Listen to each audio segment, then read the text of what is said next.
A powerful blast erupts from a makeshift cannon, sending a figure hurtling through the air. The scene cuts to a chaotic slum, where a masked figure named Rule scolds Roan for his disruptive behavior. Rule delivers a punishing blow to Roan, casually dismissing the violent act as mere training. An associate complains that Rule is neglecting his duties, like punishing the captive Fae, to focus on the sorcerer. Despite his injuries, Roan struggles to his feet, insisting their confrontation isn't over yet. The terrified Fae frantically deny any connection to Roan, begging to be left out of his fight. Rule taunts Roan for his inability to win anyone over, as a crowd of onlookers joins in the mockery. Roan glares back with pure disgust, sickened by his tormentor's enjoyment of others' suffering.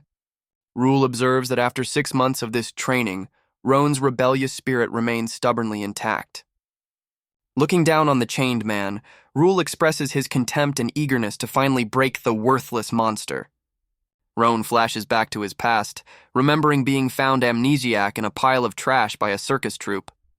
They discovered he was a sorcerer when a strange scar on his forehead began to glow, turning him into a disposable attraction. He learned that sorcerers were so despised that their very existence was considered a crime. The memory fades as the current crowd cruelly suggests his suffering would make for great entertainment. Overwhelmed, Roan questions why he was born different and denied a home, as onlookers wish he would just give up.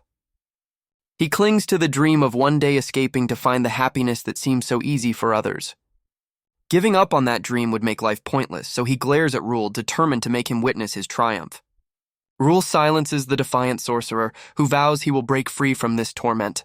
An associate arrives, announcing he secured a buyer for Roan at a black market masquerade. The group eagerly discusses the sale, with the associate gloating about the price for someone they deem worthless. The associate reveals the mind-boggling price for Roan is a staggering 10 billion, leaving everyone floored. The buyer, a rich mermaid obsessed with eternal life, has some very specific and gruesome plans for him. Elsewhere, a different group reads a manual on a top-secret bodyguard they've hired, known for being cruel and eccentric. This highly sought-after bodyguard turns out to be another sorcerer, who immediately notices the chained Roan. His new employers whisper doubts about his supposed loyalty, but he coolly tells them to prepare for their trip. Roan recognizes a fellow outcast in the new sorcerer, someone who, like him, has no place in the world. The sorcerer approaches Roan, acknowledging their shared monstrous nature, but is surprised by how grim Roan's situation is. Any hint of empathy disappears as he bursts out laughing, calling Roan the biggest brat he's ever seen. Roan seethes with anger as the sorcerer mercilessly mocks his appearance, calling him a tiny wimp. He continues to poke fun at Roan, effortlessly flicking away an associate who dares to interrupt his amusement. Roan furiously questions the new sorcerer, who scoffs at his attempt to reason with him. The sorcerer coldly clarifies he's not a friend, but simply a guard assigned to watch Roan until his demise. He introduces himself as Kito, a black market bodyguard, and confidently challenges Roan to even think about escaping. Their journey begins, with Roan recalling that traveling with Kito was an unending, miserable experience. Kito proved to be a constant nuisance, seemingly able to anticipate Roan's every move and thought. Roan remembers how Kito would constantly interfere, claiming it was all part of his work. Kito's employers complain about his freeloading, but he remains completely unfazed by their accusations. He casually starts a food fight, admitting he retaliated after someone insulted him. Kito shoves Roan into a trash can to hide him, then cheekily tells his employers he's a terrible liar. Rule's associate threatens to eliminate Kito if he continues to be a problem, leaving Roan to face his original tormentor. Kito laughs manically, daring the associate to try anything as he's more than ready for a fight. He then turns to Roan, demanding payment for the scuffle and warning him not to even think about escaping. Kito continues his torment with a crude analogy, emphasizing that he'll be watching Roan's every move. As their carriage travels, Kito questions Roan's desperate desire to flee, reminding him they'll arrive tomorrow. He coldly explains that sorcerers are considered dangerous anomalies, meant to be eliminated at birth. Roan furiously rejects this grim fate, refusing to believe his life is destined for nothing but suffering. He screams his deepest desire from his cage, to escape his torment and find his own happiness. Kito listens to the outburst, then calmly begins to pose a hypothetical question to the desperate sorcerer. He presents a scenario about a wish-granting box, asking Roan what he would wish for. When Roan is left speechless, Kito impatiently presses him to define what happiness actually means to him. Kito points out Rohan's stunned silence, mocking his inability to even define his own desires. Rohan lashes back, insisting he doesn't need a grand purpose, but Kito dismisses this as the very source of his weakness. The bodyguard explains that without a clear goal, all of Rohan's desperate struggles to escape are utterly meaningless. He predicts Rohan will only run until he inevitably falls, having achieved nothing but exhaustion. Kito coldly advises him that the only realistic wish for someone so powerless is to quietly accept his grim fate. As Kito turns to leave, Rohan seethes, convinced the bodyguard couldn't possibly comprehend his pain. A thought bubble reveals Kito's sarcastic belief that Rohan, of all people, must understand this harsh reality. The captive sorcerer is bewildered, unable to understand why a fellow outcast would be so crushingly cruel. Without warning, Kito violently shoves Rohan's face into the ground, silencing his questions with a brutal display of force. Their journey ends at Fort Cole Castle, where a massive masquerade is underway, with crowds eagerly anticipating the $10 billion auction. Rule's associate smugly notes that Rohan has finally fallen silent, assuming his spirit is broken. He ushers Rule away, preparing for the gruesome main event as the veiled buyer waits patiently. Despite his shackles, Rohan is led away with a quiet, unnerving resolve on his face. The fox-like associate mocks Rohan's apparent submission, promising more torment is on the way. Breaking his silence, Rohan suddenly confronts Kito, questioning the bodyguard's cruel charade. Meanwhile, an announcer hypes up the eager crowd, beginning the final countdown to the auction. As the countdown hits 0, both sorcerers share a look of fierce, synchronized determination. The announcer's voice booms through the hall, officially kicking off the masquerade's main attraction. He hypes up the insane prize, but a strange noise from below interrupts the grand speech. Kito unleashes his power in a devastating blast, commanding time itself to forge their escape. The guards are sent reeling as the fox-like associate is blasted away by Kito's power. As the crowd panics, Rohan channels his own power, his determination burning brighter than his chains. The masked guests recoil in terror, screaming about a monster as the furious associate demands answers. Kito calmly addresses Rohan, explaining that the true reason for the attack will soon become clear. Rohan fiercely declares to Kito that he has not given up on anything, his resolve now unshakable. He doubles down on his declaration, insisting he will believe in his own future no matter what. As the associate vows to kill the insane monster, Rohan coolly accepts the challenge, ready for a fight. The announcer's grim declaration is drowned out by Rohan, who vows to escape no matter who stands in his way. The associate smugly mocks Rohan's hilarious struggle, underestimating the magic just as it strikes him down. With the chaos escalating, the guards finally regroup and unleash a fiery counterattack on Rohan. The associate finds himself ensnared in magical chains, realizing Rohan's attack was a strategic trap. Rohan makes a desperate sprint for a curtained doorway, believing he can finally blend in with the crowd and escape. His hope is instantly crushed as a horned guard appears, mockingly asking if he enjoyed his brief dream of freedom. The new guard strikes Rohan down with ease, confirming the sorcerer's fear that he could never truly reach for anything. Lying defeated, Rohan accepts his failure as the fox associate announces the beginning of the final show. The associate yanks the captive sorcerer up by his chains, asking for any last words as Rohan silently questions why. His mind spirals into despair, wondering what he could have possibly done to deserve such a cruel fate. A scarred boy appears, revealing the revolting mark on Rohan is why he's hated, linking him to the dark history of sorcerers. The horned guard desperately argues that the crimes of the past have nothing to do with him personally. The boy's voiceover coldly concludes that regardless of his protests, he is still seen as just another ugly monster. The voiceover concludes that this hatred is a universal truth, known from the moment of his birth. The horned guard cruelly tells Rohan that his very existence is disgusting to everyone.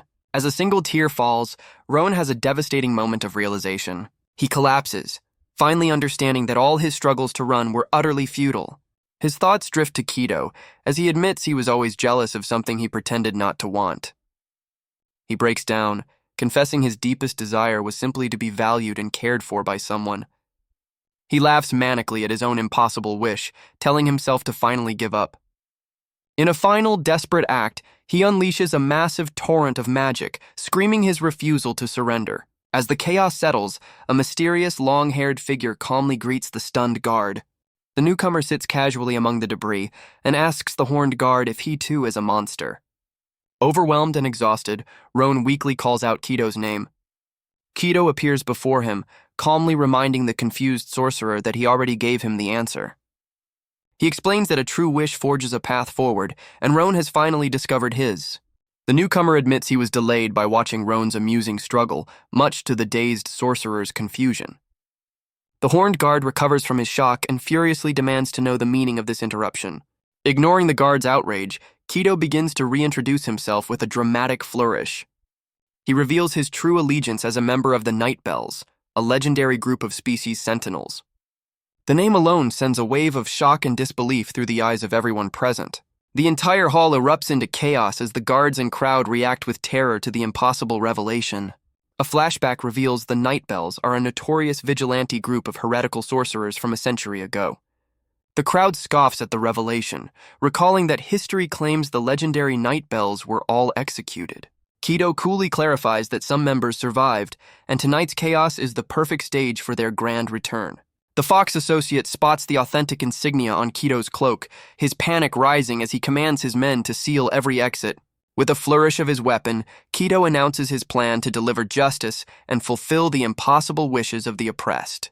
Just then, another Night Bell member reports their success in freeing all the other captives and seizing the auction's profits. Kito turns to the bewildered Roan, confirming with a satisfied smirk that their entire operation is proceeding flawlessly. The entire hall descends into chaos as the trapped guests and guards realize the doors have been sealed, leaving them no way out. A guard explains the terrifying reputation of the Night Bells, known as an unstoppable force that has always evaded death. Standing defiantly amidst the destruction, Kito issues a bold challenge to the entire crowd, daring them to face him. Galvanized by Kito's actions, Roan calls out his name and sprints towards him, ready to join the fight. Kito abruptly halts Roan's advance with a sharp knock to the head, questioning his timing. He instructs Roan to watch closely as a strange tremor shakes the floor, confusing the guards. Kito explains to a wide-eyed Roan that this is the twisted, accursed power that defines them as monsters. He then reveals the source of this power, a magic that belongs exclusively to them.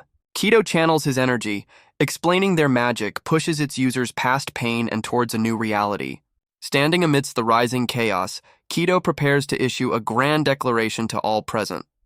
His eyes narrow as he proclaims it's time for them all to awaken from their shared nightmare. The horned guard watches in confusion as Kito invokes his revered seal, commanding the final act to begin.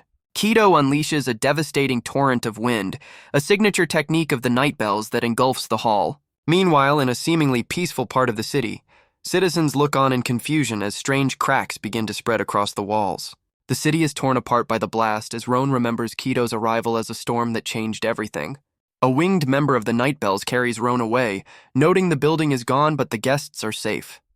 The winged ally promises Roan that by the time the masquerade reopens, he will be truly free. Overcome with emotion, Roan thanks Kito, finally feeling a glimmer of hope after a lifetime of despair. With a newfound fire in his eyes, Roan declares he has finally decided on his true wish. Kito teases him about the wish, but Roan clarifies he wants to find a real person out in the world. He reveals his ultimate desire is to give the wish box to someone who shows him kindness, repaying a miracle with a miracle. The winged ally mocks his selfless wish, then surprisingly challenges him to a race for the very real wish box. He reveals the object is the legendary Pandora's box, a primary target for the Night Bells themselves. Kito cuts the conversation short, turning to Roan with a cryptic warning about revealing his secrets. Kito formally invites a stunned Roan to join the ranks of the legendary Night Bells. He reminds the hesitant boy that the world is far larger than he could ever have imagined.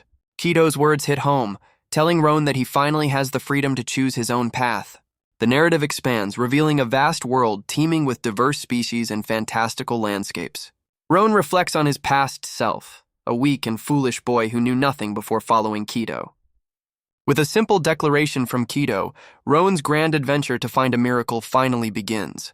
Sometime later, news of the destroyed theater and the missing 10 billion Mel sorcerer spreads like wildfire. The crowd erupts in shock and disbelief as the culprit is named, the legendary Night Bells. A disguised Roan listens nervously as the public gossips fearfully about two monsters on the loose. Kito, however, remains completely unfazed, explaining that such infamy is all part of the Night Bell's signature style. Kito calls out to his wary associate as they arrive in a new town, noting his constant caution. Roan nervously checks his disguise, but Kito reassures him the illusory herb will keep his sorcerer identity hidden. Overwhelmed by the simple sight of glass, Roan's inexperience with the outside world is on full display. Kito declares they're stopping for the night, as the Night Bell's headquarters is still a long and tiring walk away. A map reveals their journey has only just begun, charting a path through the town of Alu towards the gatekeeper's forest.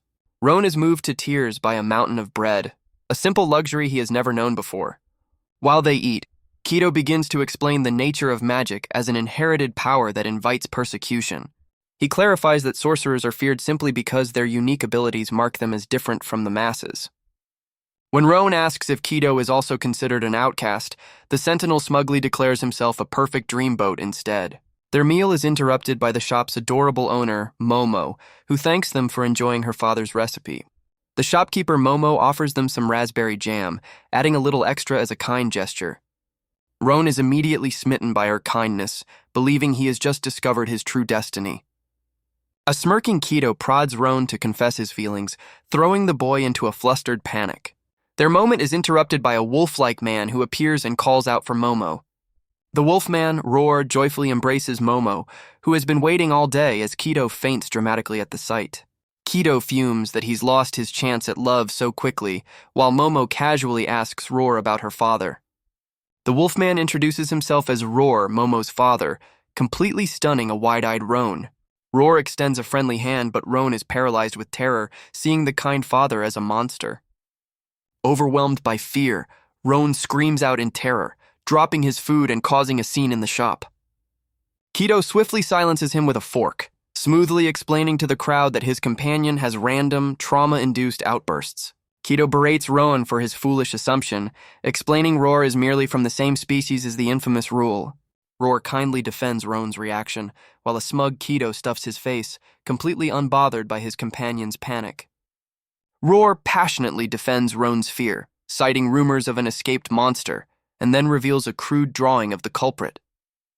Momo lovingly declares that Roar is her one and only, leaving Roan utterly aghast at this romantic revelation. Roar shows concern for the fallen boy, but Kito nonchalantly tells him not to worry about the emotionally defeated Roan. Kito seethes over losing Momo to a sorcerer hater, then mockingly embraces Roan, calling him a hopeless romantic failure. As Momo presents the bill, a strange hand intercepts Kito's payment mid-air. The culprits are revealed to be menacing masked figures, whose leader coolly reminds Momo of a looming debt. Roar identifies the newcomers as loan sharks, but Momo's plea that she paid is met with a cold reminder about interest. While Momo desperately argues the unfair terms, the leader smoothly offers a suspicious way to pay off the entire debt at once. The leader suggests Momo could use her beauty to pay off her debt, an offer that disgusts Roar and Roan. He justifies his predatory offer by mentioning her father's worsening illness, claiming they're simply helping with her expenses. As the shark tries to drag Momo away, Kito suddenly intervenes, grabbing his arm and telling him to back off. The enraged shark is silenced by a swift strike from Kito, who then calmly demands his gold coin back. With a sly grin, Kito snatches his entire purse from the other goon, leaving the loan sharks completely stunned. Kito mocks the flustered leader before tossing the entire purse high into the air, creating a perfect distraction. He then leaps through the air, causing a massive commotion as the crowd mistakes him for a pickpocket and gives chase. Seizing the opportunity, Roan quickly pulls Momo and a stunned Roar into the chaos to make their escape. Hiding in a back alley, a grateful Roar thanks the boy for his quick thinking as they all catch their breath.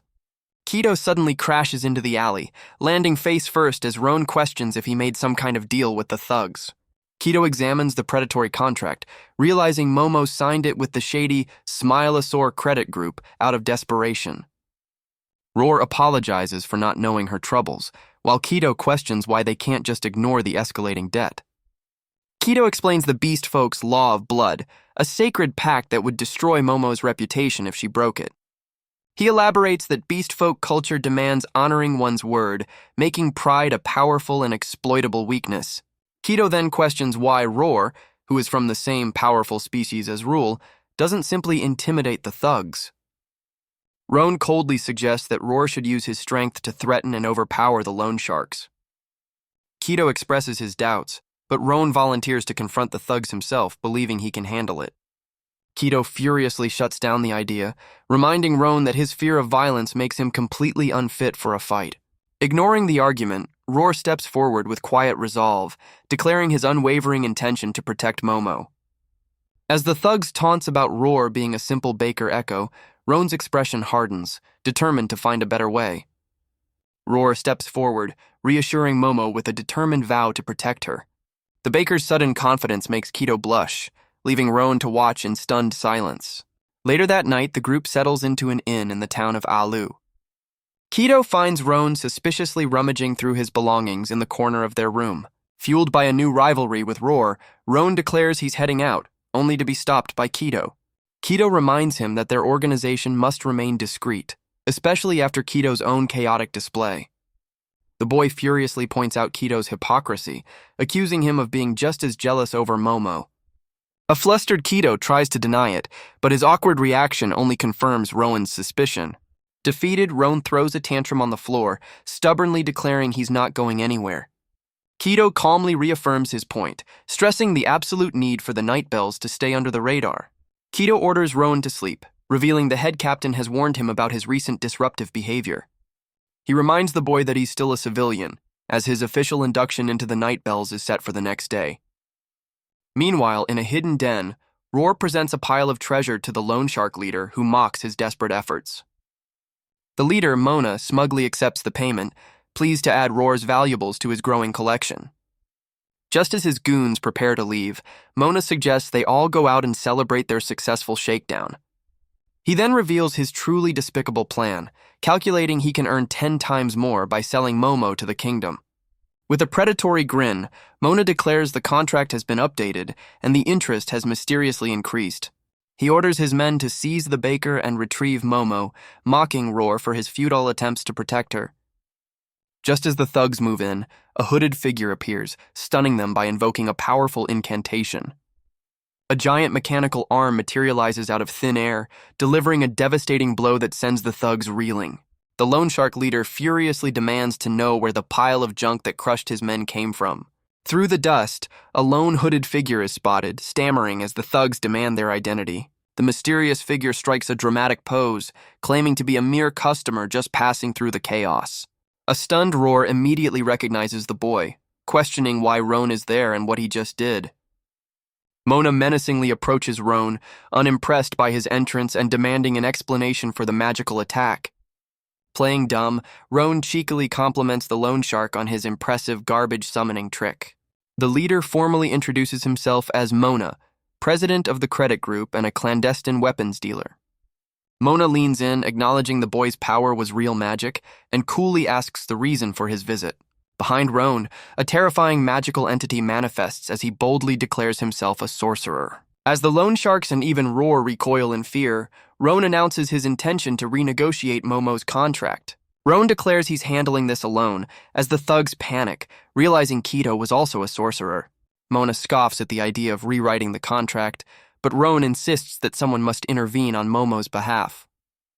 When the loan shark demands to know what he'll get in return, Roan dramatically presents his offer. He boldly offers his own arm as collateral to settle the entire debt. Both Mona and a horrified Roar are left completely stunned by the boy's extreme proposition. Mona suddenly recognizes Roan's description from the masquerade incident, silencing his goons to hear more. Roan confirms his identity, boasting that his body is worth a fortune, making even a single limb incredibly valuable. As Roar looks on in disbelief, Roan coolly suggests Mona can simply take the arm and sell it for a massive profit. Mona erupts in laughter, absolutely delighted by the boy's audacious and profitable deal. A desperate Roar questions Roan's sacrifice, only to be left confused when Roan cryptically mentions his past in the circus. Roan reveals his circus trainer was a wolf beastman like Roar, who he feared and hated for the constant torment. But he admits that seeing Roar's terrified yet brave defense of Momo was genuinely cool and changed his perspective. He realizes his own prejudice was no different from those who hated him just for being a sorcerer. With firm determination, Roan declares he refuses to be like the people who judged him. He then bashfully confesses his real motive is selfish. He wants to be cool and heroic, too. Roar is left blushing and stunned by Roan's surprisingly honest and vulnerable admission. Mona gleefully accepts the deal, drawing a blade to seal the contract and write off Momo's debt in exchange for Rowan's arm. The loan shark smirks, eagerly asking if Roan is ready to make the payment on his replacement collateral immediately. Roan remains unfazed, agreeing to the collection as long as Mona honors his promise to clear the debt. As Mona presses the blade to his neck, Roan impatiently urges the loan shark to get on with it. Mona leans in, explaining that Roan's ignorance makes him even more valuable. He lectures that for beast folk, a blood contract is an unbreakable, prideful vow. With a wicked grin, Mona reveals that his kind feels no such obligation to honor their deals. The loan shark breaks the deal, deciding to take Roan's entire body for a much higher price. But Roan was one step ahead, calmly unleashing a powerful binding spell. Magical chains erupt from the ground, completely ensnaring the shocked loan shark. Mona thrashes furiously, enraged at being trapped and humiliated by the young sorcerer. Roan cheekily reveals he used the chaos to snatch something important right from under Mona's nose. He triumphantly reveals Momo's contract, declaring the deal is off before tearing it to shreds. Roan boldly declares that since Mona broke the agreement first, the debt is now completely void. Mona screams in rage at the monster, but Roan fiercely declares he won't be defeated. As Mona seethes, Roan coolly presents a torn piece of the contract, revealing a childish drawing. Enraged, the loan shark orders his thugs to swarm Roan, envisioning them tearing the boy apart. Dismissing the threat, Roan confidently declares he's far from finished, much to Roar's concern. Roan summons another magical chain to block the advancing thugs, earning a taunt from Mona about his limited arsenal. A panicked Roar realizes the chain is only a temporary defense, but Roan calmly prepares his next move. Just as Roar feared, one of the goons rushes forward and effortlessly smashes the magical binding. Despite the setback, Roan grins confidently, announcing to the thugs that the real show is just starting.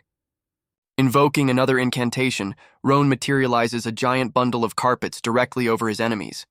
The thugs scoff at the seemingly harmless pile, unaware of the sorcerer's true, cunning intentions. The carpets suddenly unfurl, spinning into a vortex that ensnares the stunned thugs. Roan proudly announces his Operation Carpet Bomb, mocking the immobilized goons for their foolishness.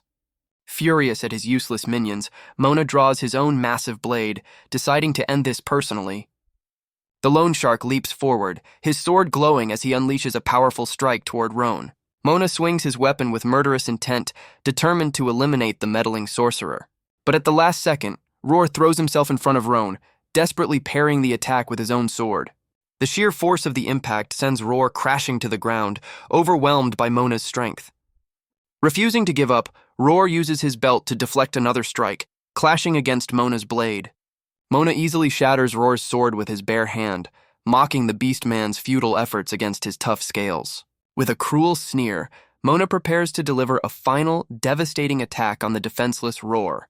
As Mona gloats over the fallen Roar, a battered Roan struggles to his feet, refusing to stay down.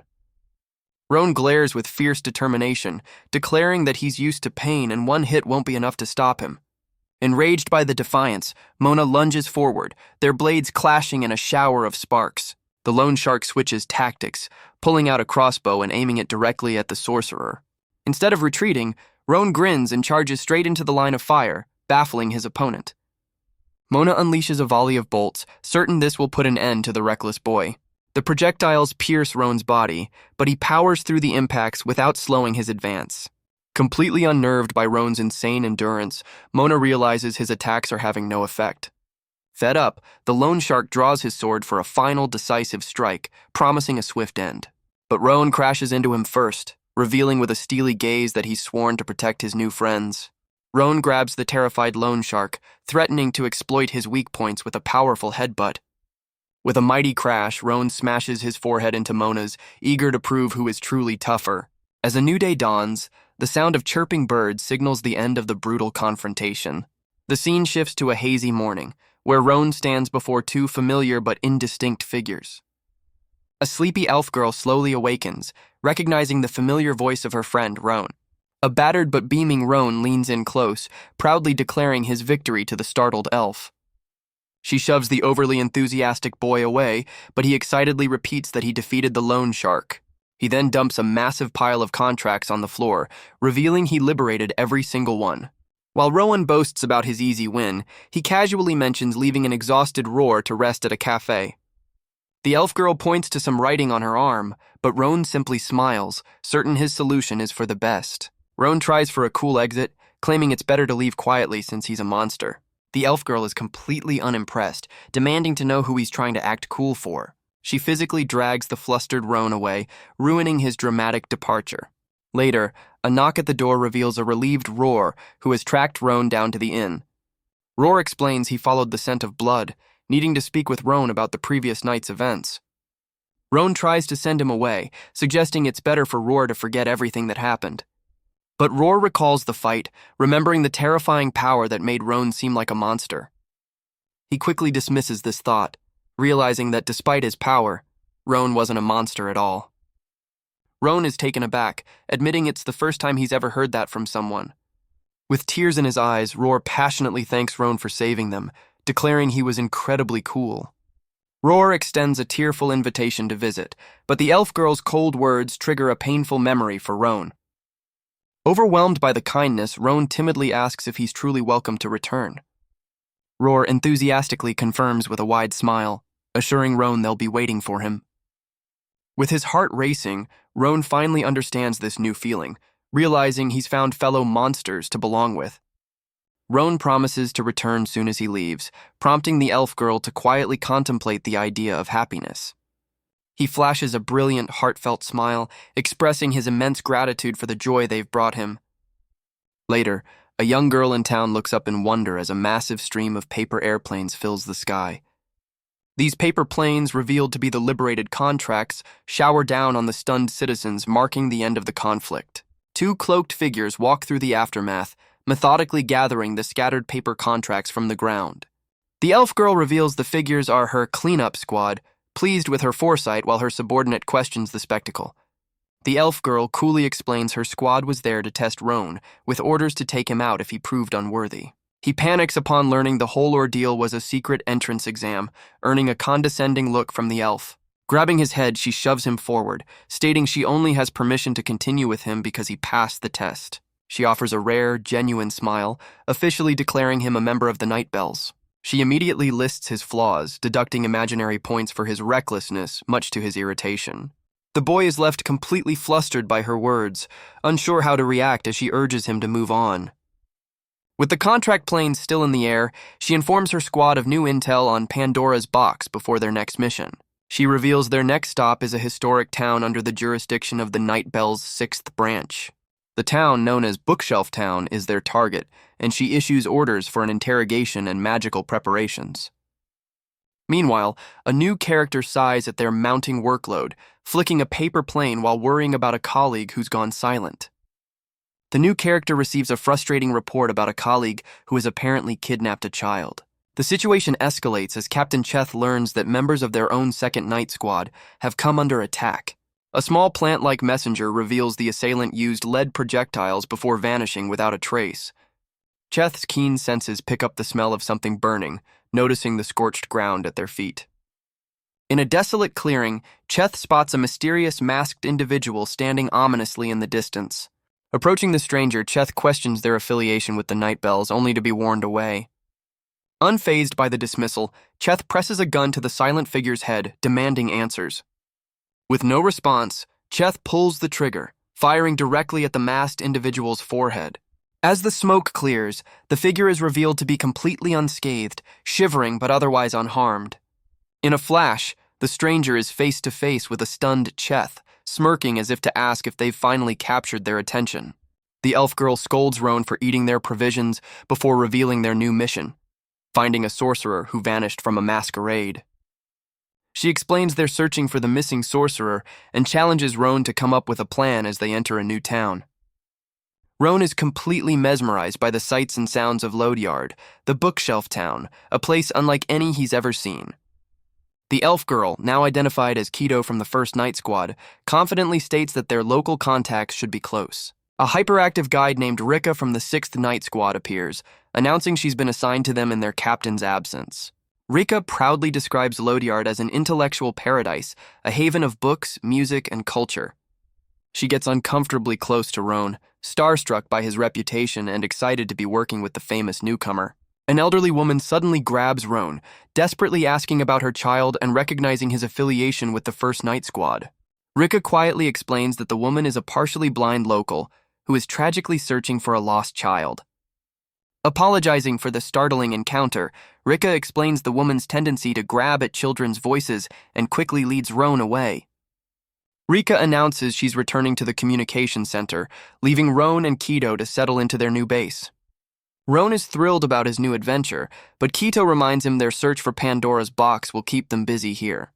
He passionately declares his love for adventure, while Kito is visibly exhausted by his over-the-top enthusiasm. Roan fantasizes about becoming a hero and finding the box for someone named Momo, ensuring everyone's happiness. Kito is horrified, realizing Roan is in complete denial about being rejected, a coping mechanism she finds deeply unsettling. As Kito tries to snap him out of it, Roan obliviously questions her relationship with Roar, completely missing the point. Kito decides to clear things up, revealing that Pandora's box isn't a single object, but something found all over the world. His confusion prompts Kito to finally explain the true nature of the box the Nightbells have been seeking from the very beginning. She reveals the true Pandora's box is an ancient, world-altering miracle capable of granting any wish. However, this miracle only appears every few centuries, and before it does, it scatters countless imitations across the world. Kito calls these fakes Converse boxes, beautiful lockets with one hidden right here in Lodeyard. She clarifies that the true Pandora's box only appears after every single Converse box is tracked down and shattered. Roan learns that sorcerers were granted the right to collect them, and their head captain wants the real box before any villain can claim it. He realizes the Nightbells' ultimate goal is a world-spanning quest to destroy the fakes, a prospect that fills him with adventurous glee. Brimming with excitement, Roan suggests they start hunting immediately, earning a deadpan stare from an unimpressed Kito. Kito abruptly shuts down his fantasy, declaring that his training in the fundamentals of magic begins now.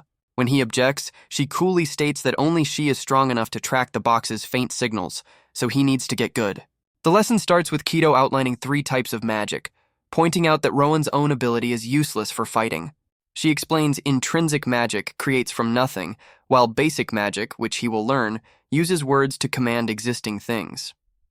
Kito begins the practical lesson, telling him to feel the beat in his mind and give it a command, revealing the core of spellcasting. Kito effortlessly demonstrates a spell, leaping high into the air with a single word. She explains that magic is about weaving force into words, a concept that leaves Roan completely baffled. Roan attempts the spell himself, but fails, earning a condescending taunt from Kito above. He complains about her teaching style, but she silences him with another spell, explaining that commands must match the caster's presence.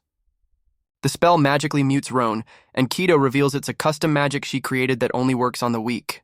She sets his first official training goal: reach a distant rooftop in 1 month, or he's benched from all missions. He confidently accepts the challenge, but Kito mockingly offers to buy him flowers if he fails fatally. Before leaving him to train, she tells him that mastering his own unique magic is the only way forward. She reveals their true nature as monsters, whose power is forged through overcoming pain, a revelation that deeply moves Roan. The next day, a newly motivated Roan greets Kito with a brilliant smile, eager to start his training. Rika asks where Roan has gone, but Kito casually admits she hasn't seen him in 4 days and has completely forgotten about him. Panicked by Kito's indifference, Rika frantically rushes out to find the boy they just rescued. She discovers Roan collapsed in the middle of the street, exhausted from his relentless training. Roan explains his month-long mission is to use basic magic to reach a distant rooftop. A stunned Rika reveals that basic magic is actually advanced magic, a skill that takes over a year to grasp. Despite Rika's warnings about the impossible task, Roan is fired up and ready to continue his training. He grins, admitting this is the first time he's ever worked hard for his own sake, and he's having a blast. Filled with newfound confidence, Roan declares he'll prove he can learn anything and dashes off to train. Rika watches him go, noting that many sorcerers with traumatic pasts abandon magic entirely. After a failed attempt, Roan lands flat on his face as Kito appears to sarcastically praise his pathetic jump. Kito calls his technique rock bottom, but surprisingly offers to give him some pointers herself. Roan's face lights up at the offer, while Kito begrudgingly admits he has the potential to become strong. Their conversation is interrupted by a grotesque, multi-eyed monster materializing over the city, crying for its child. The creature unleashes a devastating blast of dark energy, forcing Kito to brace for impact. In a flash, a mysterious white-haired man appears, intercepting the deadly attack with his bare hand.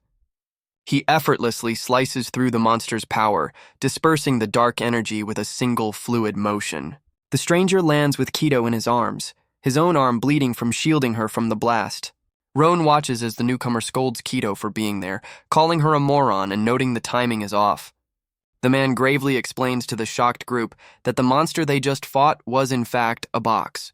He reveals the horrifying truth. Someone in the city has just opened a Converse box, unleashing this nightmare. A sorceress bursts into a grand hall, frantically reporting an emergency about a member encountering strange new magic. The head captain, Cheth, is completely swamped by a flood of magical communication devices all ringing at once.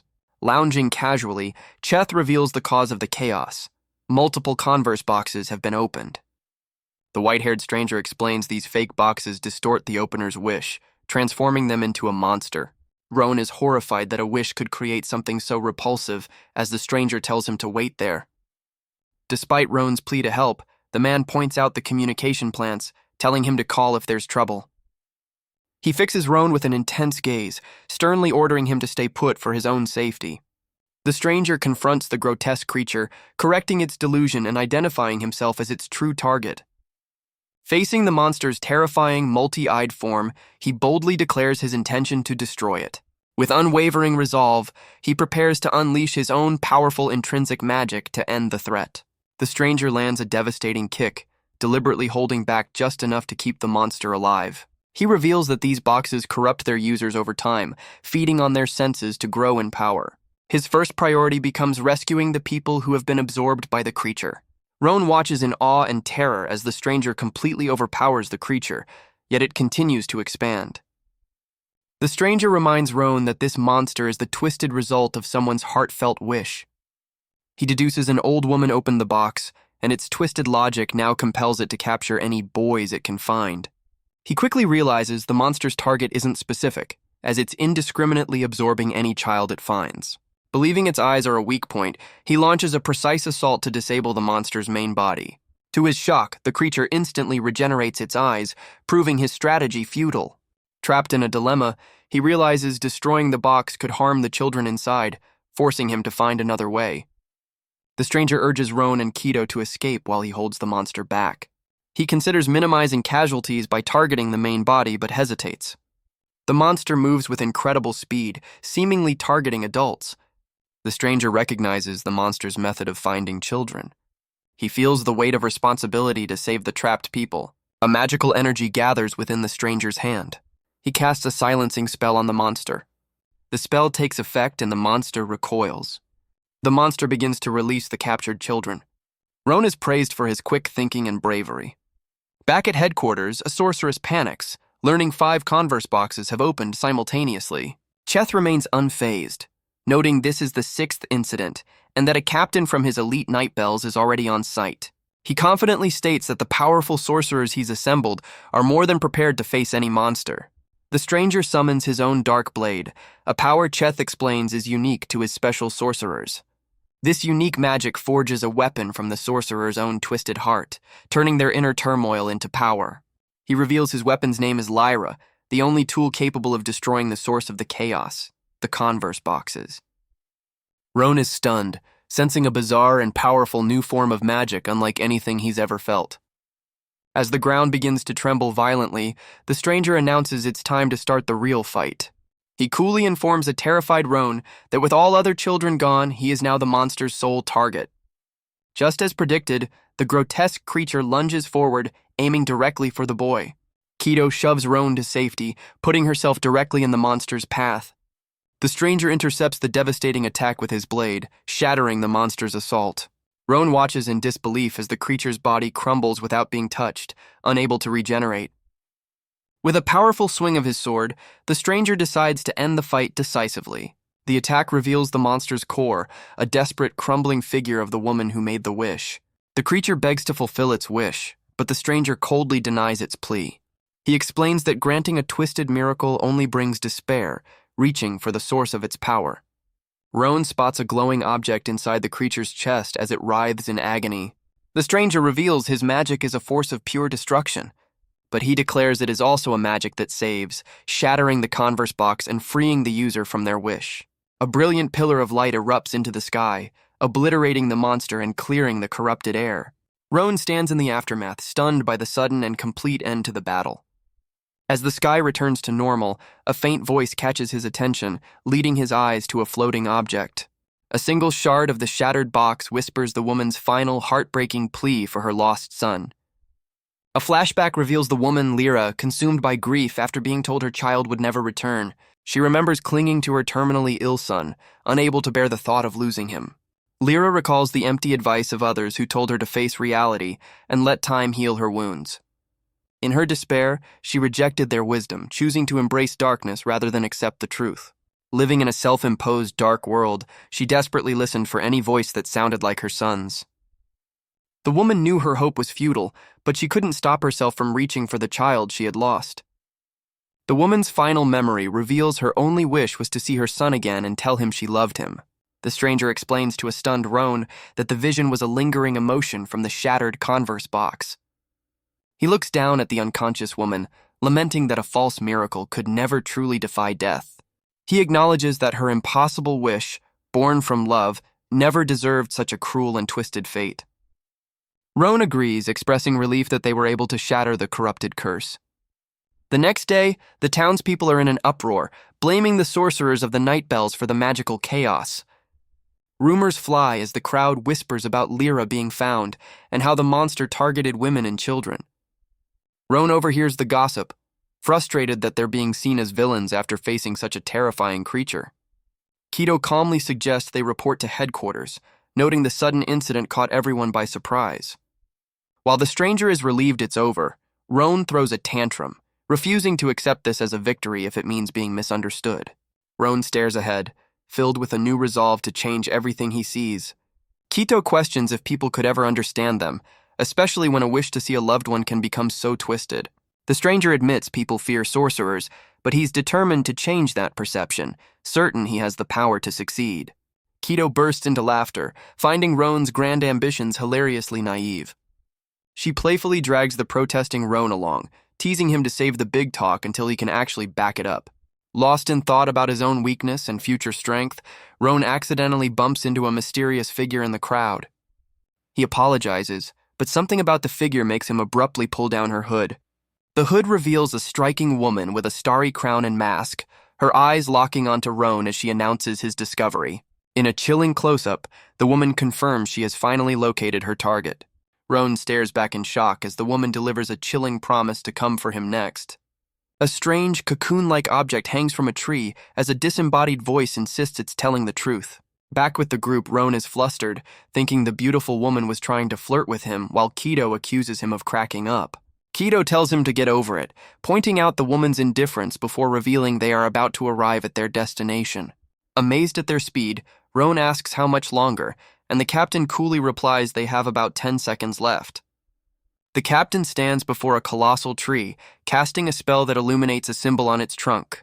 Roan watches in disbelief as the tree magically parts, revealing a hidden entrance. The captain grandly welcomes a stunned Roan to the incredible headquarters of the Night Bells. Roan's awestruck shouting is so loud that it sends Kito tumbling over in irritation. Kito tries to get Roan to act dignified for the other captains, but he's completely captivated by the immense magical energy. A small sorcerer appears, summoning them to an emergency meeting about more converse boxes opening up. Kito explains the Night Bells are 12 squads of sentinel sorcerers who hunt boxes and rogue mages. While Roan is amazed by their hidden society, the captain hopes their work will one day earn them acceptance. Kito informs Roan that after this tour, he will officially become a member of the Night Bells. Roan tries to play it cool, but he's clearly emotional about finally finding a place to belong. As they approach a grand door, Kito declares that a new world is about to begin for him. A towering, long-haired figure suddenly appears behind them, inquiring about the new recruit. Kito identifies the sorcerer as Anemone, who reveals the emergency meeting already concluded last night. She questions why they were summoned, while Anemone's booming laughter sends a shiver down their spines.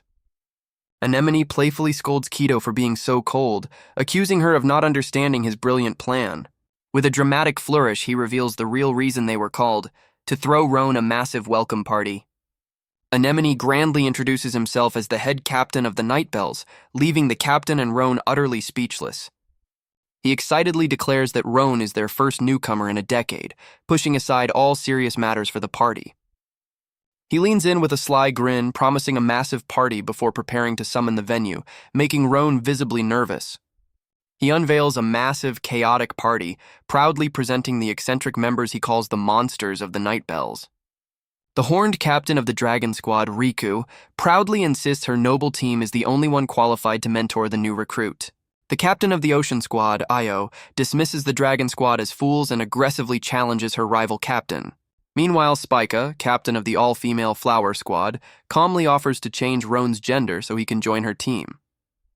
The studious captain of the Lore Squad, Emerald, demands a detailed explanation of that magic, only to be called a nerd and refused. The moth-like captain of the Comm Squad, Roth, spirals into a depressive funk, muttering about the newcomer's intentions. The ever-optimistic captain of the Stage Squad, Arya, grabs his gloomy comrade, offering a song to cheer him up. The Uncanny Squad's captain complains about his handmade sign, while the Grand Squad's leader proposes a brawl to claim the recruit. The captains of the Deep and Quiet Squads propose a card game, eagerly agreeing that cheating is the only way to play. Roan is completely overwhelmed by the clashing personalities, while Anemone thrills at the fact that every captain is focused on him.